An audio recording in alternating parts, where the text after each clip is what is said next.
Hello, welcome to your 5th lecture in Python. Today we're going to look at your first data structure called lists. Lists are incredibly important in Python. We're going to go ahead and introduce you to concepts used to create, manage, search, and print lists. When you're finished with this video, you'll be able to use lists to make your Python applications bigger, faster, and more flexible. You may think that lists are hard to work with, but that's not true. Let's go ahead and get started. Let's first talk about how a computer views lists. A computer has memory, and each item in a list is located at a separate memory location. Think of these memory locations like mailboxes that are next to each other. The memory is said to be contiguous, which means that it's all together. As you add new items, they're added to the next location in memory. One thing to keep in mind, which you've seen, is we index starting at 0. So our first item in our list is 0, our second item is 1. This is the standard for all programming languages. This is an essential technique to get down and understand. Let's say we wanted to add another item to this list. We'd pop it on right at the end at the 21st index, or mailbox number 21.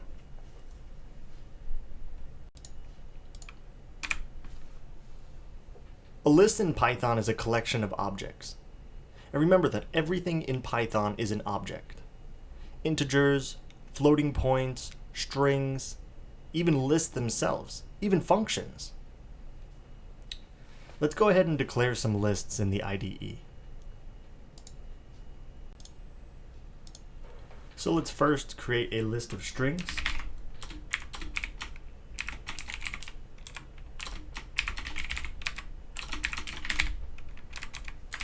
Alright, and I will compile after each line just to make sure I didn't make any errors.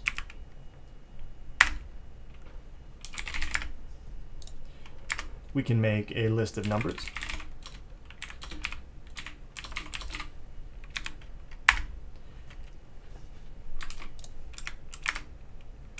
Alright, and Python is very flexible. It allows us to make a mixed list of different types of objects. So we can actually have strings and numbers all in the same list. And it's not going to give us a problem here. It thinks that's perfectly okay. And one of the final ways I would like to show you about how to declare a list is to create an empty list, which you will fill in later.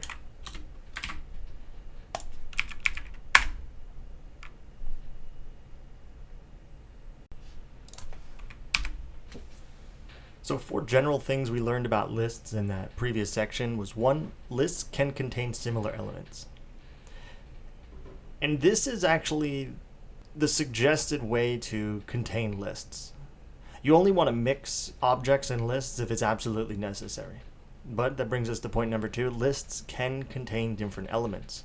You can have strings and ints, you can have ints and floats, you can have lists inside lists, if you want it.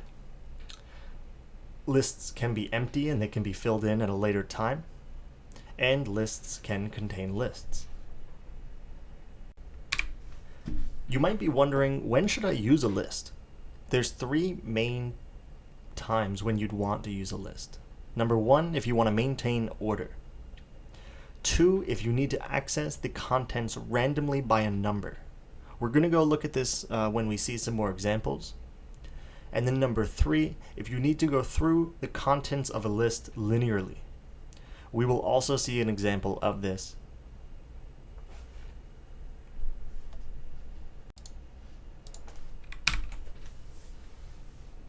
Alright, so let's go through some of the list functions.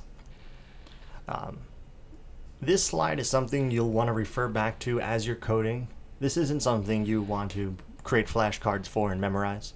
But we're going to go through them just to give you an idea of what lists can do.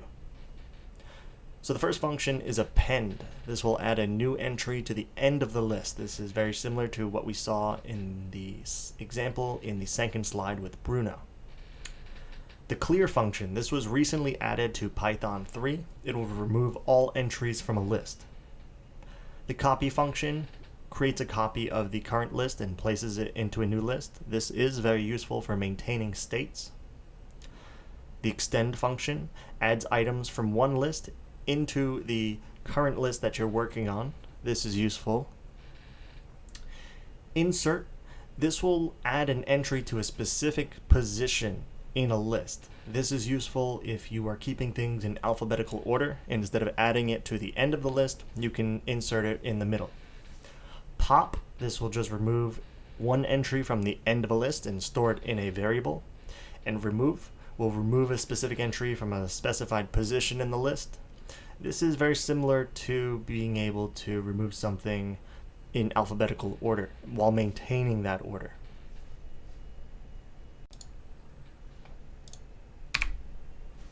Accessing lists. So we can first access an element of a list by its index.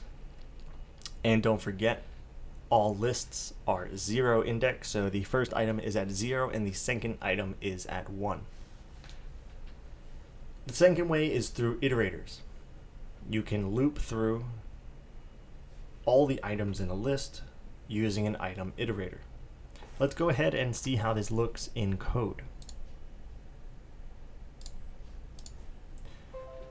So let's remove everything but names here. Let's say we want to print out Abby. We would do names 1. Let's go ahead and run that. And we indeed get Abby out. So let's go ahead and print all the names in the list using an iterator. For item in names, print item.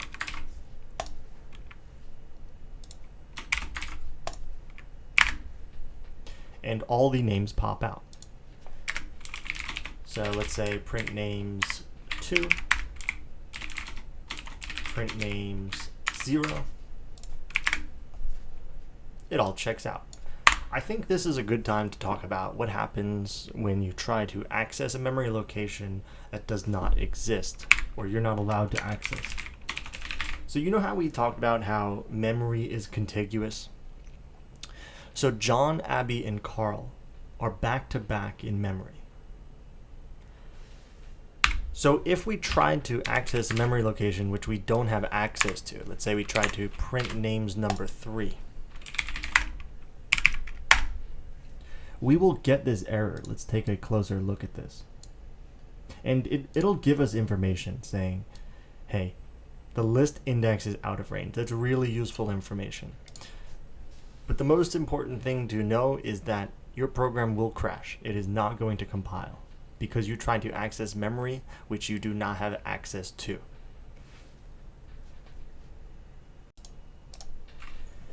The official name for this type of error is called a segmentation fault. Segmentation faults say that if you do something that causes your program to try to access memory that is out of bounds for that program, it will crash. You're going to see segmentation faults in any programming language you use. They will not be fun. Luckily, Python is very verbose in its errors, and it will let you know list index out of range.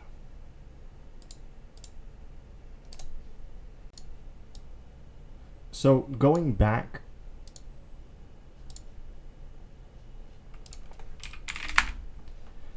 one of the things I didn't show you about is that Python allows you to index backwards. So what do you think the result of this will be? Print names -1. Will it be Carl, Abby, John, or will we get an error? Let's find out. Carl. So when you're indexing backwards, you don't start at 0. But anytime you have a negative sign, you can iterate through the list in the reverse direction. Pretty cool. And if we try to access -4, which we don't have access to, we're going to get that same error.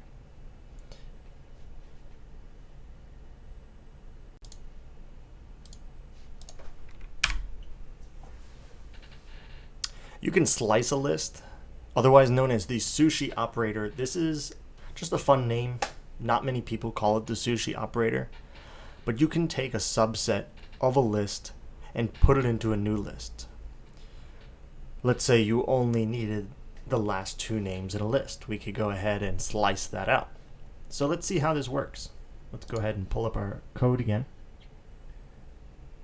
We're going to use the same example here. I'm going to clear the screen. All right. So let's say we have new names. It's going to take names, and we're going to have the start index, the stop index, and the step size. I'm not going to include the step size, and what that'll do is just ignore it. But here is the syntax: start, stop, step, and the step is optional. So this should take the names list, start at index 1 and end at index 2. What do you guys think that the output will be if I print this list?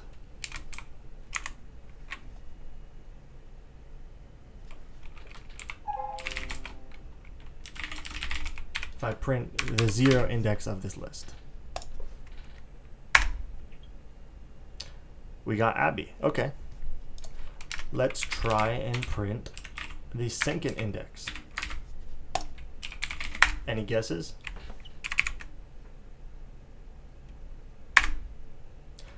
Oh, index out of range.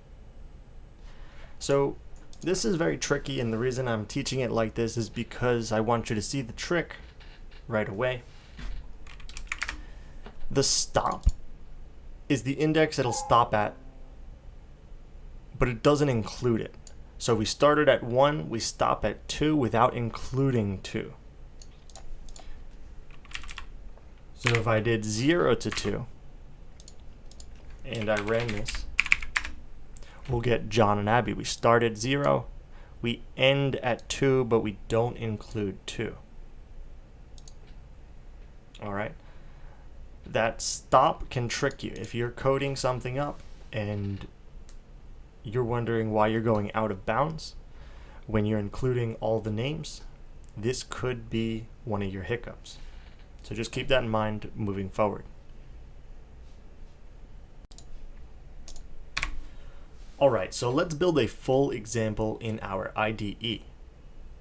What we're going to do is create some dummy data, which is just random numbers. We're going to fill a list with those random numbers, and then we're going to loop through, print it out, and sort it.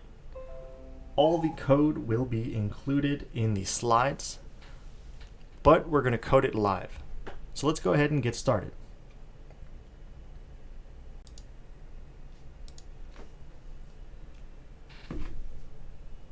So let's go ahead and declare a list. We'll have random list equals the empty set, and we know we're allowed to declare an empty list. And then we're going to loop through it 50 times and add in a random integer. For I in range 0 to 50,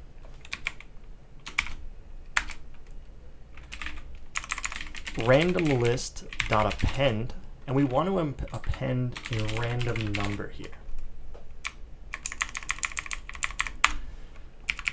So the way we're actually going to add random numbers is we're going to import the random class. And so what import does is it takes code that's already been created somewhere else, and we just import it into our code. So now we have full access to everything that's in the random class. And one of the things the random class allows us to do is generate a random integer between 2 values. So we are going to say random.randint between the values of 0 and 100. So we'll go ahead and give that a compile, see if it yells at us, and we're looking good so far. So we believe we have created a list of 50 random integers. All right, that's step 1. So how would we print this out to verify? Printing lists is the next technique that we'd like to talk about. We can print the lists with iterators, so we could go for item in random list, print item. And if we run that, all the random numbers will pop up. Let me run it again so we can get a full view.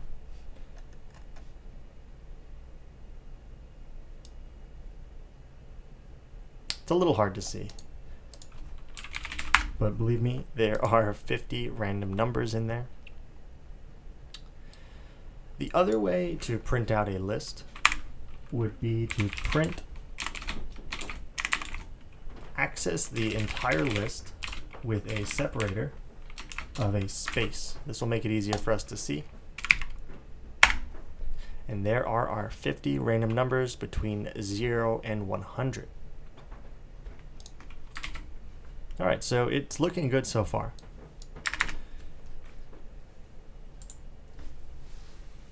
The next technique that I'd like to show you about is searching lists. Let's say we created this random list and we want to see if there's 100 in it. We could print it out and look manually. Indeed, there is a 100, but it's going to change every time we run it. Okay, there's a 100 here. There's a 100 here. But what if we're working with a list of 1,000 numbers, 2,000 numbers? You're not going to want to search through manually for a number. So let's go ahead and in the code, search for a number. We're going to create a function just for searching. So I'm going to hide our terminal for now. We'll bring it up later, and we will create a search function. So we want a function that takes a list and a value,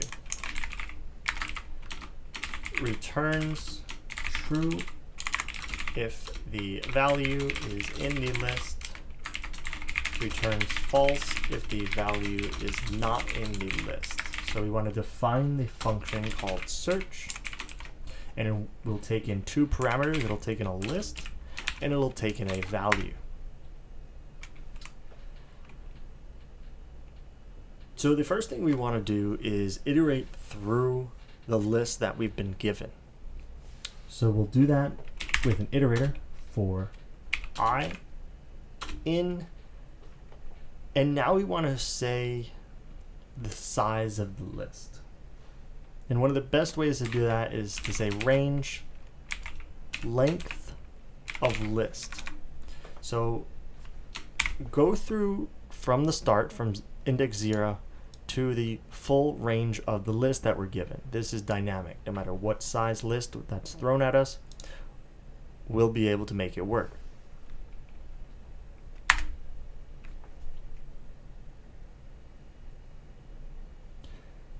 Now we want to process the item. Process the item. So we're going to look if list index I, so we're going to go from the first index, let's say we're at index 0, if list at index 0 is equal to n, return true. We found the value.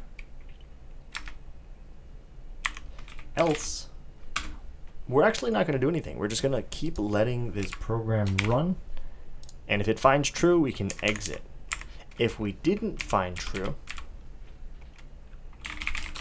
we can return false. So if we looped through every value in the list and we never found the number, well, then the number didn't belong in the list. So that looks good. Our function looks good. Let's go ahead and compile and see if it's happy with what we wrote. All right, so it still compiles. everything looks good. I'm going to remove the printing, and I am actually going to print the random list with 100. And actually, I do need the printing, so I'm going to add that back real quick. Print.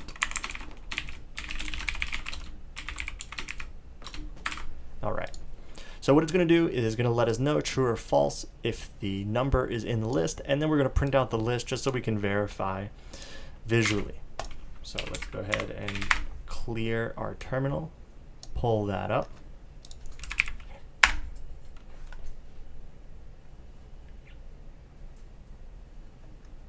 And what did I do here? I didn't call the function. So remember to call your function when you're doing this. The function's called search. We're going to print the result of search, and we're passing the list along with the number 100 to search. So let me clear that. We're going to see if the number 100 is in the list. False. And we can verify that visually. There is no 100 in our list. So let's go ahead and clear. Let's run that again. And this time it's saying true. It's right here. So our function works. We now can have a list of much larger length. Now for this, I will remove the printing, and I will change it so that our length is 5,000. We're pretty much guaranteed to get a 100 in this list, so it should say true. And then if we do something abysmally small, like 5, it's very unlikely that we're going to have it in our list. So let's say we have 5,000. You don't want to look through 5,000 numbers for 100, and searching through a list linearly is very inefficient. So one of the ways we could help this is by actually sorting the list before we process it. And doing so will allow us to just look at the end. Is there a 100 at the last index? And if so, there's a 100. If there's anything less than 100 at the last index, because it's sorted, we know that there's no 100 in the list. So we no longer have to search linearly through the entire list. So let's check it out. Let's sort this list. And you might be thinking, oh man, sorting a list, that sounds complicated. Not with Python. We do random list.sort. That is it. It is so nice. Boom. Now our list is in sorted order from 1 to 99. So to determine if the number 100 is in there, I could say random list index -1. Now I'm only looking at the last number every time, and I can instantly see very quickly if we have a 100 at the end of the list. So this is very useful. Let's say we're doing 5 million elements with random numbers between 1 and 1 million. All right, so this is not something you'd want to look through manually. 5 million elements with 0 to 1 million. So we can go ahead and run this and just look at the final index. And we get to see, is there a 1 million? And to be fair, this one is taking a lot longer to run. But we can see we had a 1 million. That was much easier than printing it out. And just for kicks, we are going to print out this list, just to show you how ridiculous this looks. So I'm going to make this full screen, and I'll give it a few seconds to run, and you're just going to see you do not want to be looking through this list manually.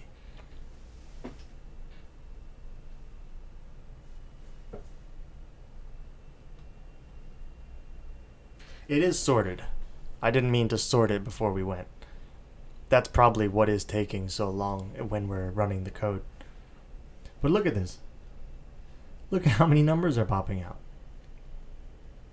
I'm going to stop it early because it's probably getting people dizzy.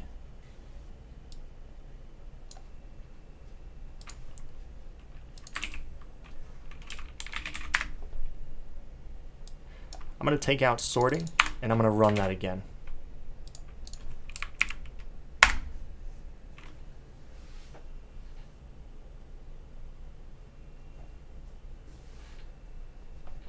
So you can see this time the code compiled much quicker, and the code is much messier. Alright, so that will conclude our 5th lesson in Python. Thank you for spending a little bit of your time with me. I hope you learned something interesting. And as always, you can give us an email at any time if you have any questions about homework or anything that you learned or saw in the lessons. Our email is chsprogvol@gmail.com. I'll make sure to throw that up on the screen. Have a great day, and I'll catch you next time.